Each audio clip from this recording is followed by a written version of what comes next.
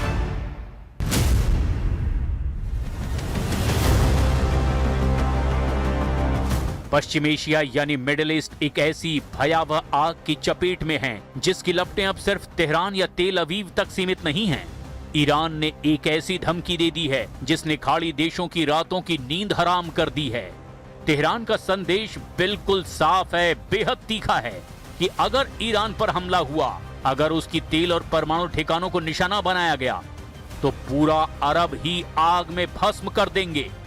Gulf countries यानी Saudi अरब, संयुक्त अरब अमीरात यानी UAE, कतर और कुवैत, इन सभी देशों के ऊर्जा केंद्रों पर ईरान के मिसाइलों की सीधी नोक है।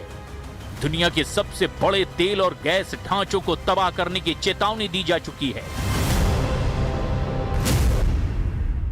ईरान के विदेश मंत्री अब्बास अराक्ची ने ओमान, कतर, सऊदी अरब और तुर्की के जरिए अरब देशों को सीधे संदेश भेजा है कि यदि अमेरिका ने ईरान पर नया सैन्य हमला किया तो तेहरान पूरे अरब क्षेत्र की तेल रिफाइनरियों, पावर ग्रिडों और वाटर इंफ्रास्ट्रक्चर को निशाना बनाएगा। और ये केवल एक खोखली धमकी नहीं, बल्कि दुनिया की 20% ऊर्जा आपूर्ति की रीढ़ पर लटका हुआ वो चाकू है जो कटते ही वैश्विक अर्थव्यवस्था को पटरी से उतार सकता है। हालिया रिपोर्ट्स के मुताबिक ईरान ने ओमान और दूसरे मध्यस्थों के जरिए गल्फ देशों को सीधा और सख्त चेतावनी वाला लेटर भेजा है। इस चेतावनी का लब्बो-लुआब ये है कि अगर गल्फ देशों ने अपने एयर स्पेस या फिर अपनी जमीन का इस्तेमाल अमेरिका या इजराइल को ईरान पर हमला करने के लिए करने दिया, तो तेहरान उन्हें अमेरिका का सहयोगी मानकर उनके रिफाइनरीज, गैस पाइपलाइनों और पोर्ट्स को फूंक डालेगा। यही वजह है कि रियाद से लेकर अबू धाबी तक भारी खलबली मची हुई है। खाड़ी देश इस युद्ध में न्यूट्रल रहने का दबाव बना रहे हैं और वॉशिंगटन पर लगातार ये जोर दे रहे हैं कि वो तेहरान के खिलाफ ऐसा कोई कदम न उठाए जिससे पूरा मिडिल ईस्ट बारूद के ढेर में तब्दील हो जाए। अब ऐसे हालात में देखना ये होगा ईरान को अमेरिका काबू कैसे कर पाता है। क्या ईरान पर नए आर्थिक प्रतिबंध ईरान को तबाह कर पाएंगे या नहीं, या फिर अरब देशों पर ईरान बड़ा हमला करेगा।